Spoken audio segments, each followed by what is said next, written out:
Pahingi ng baon, di papasok na ako sa eskwelahan. Uy, naku. Kung makahingi ng baon, parang may utang ako sa'yo. Bilisan mo na, Nay, malilit na ako. Alam mo ba, nak, kami dati wala kaming baon. Bakit ko dun? Dati, nung nag-aaral pa ang nanay, ang ulam ko bago pumasok sa eskwelahan ay asin.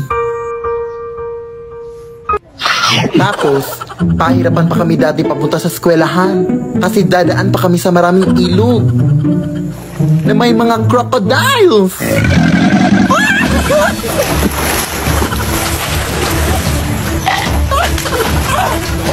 Yung mga tsinelas din namin dati ay gawa sa dahon ng saging. Hindi ko rin makakalimutan na hindi ako makapag-aral ng mabuti kasi wala kaming ilaw. Tapos may mga aswang pa.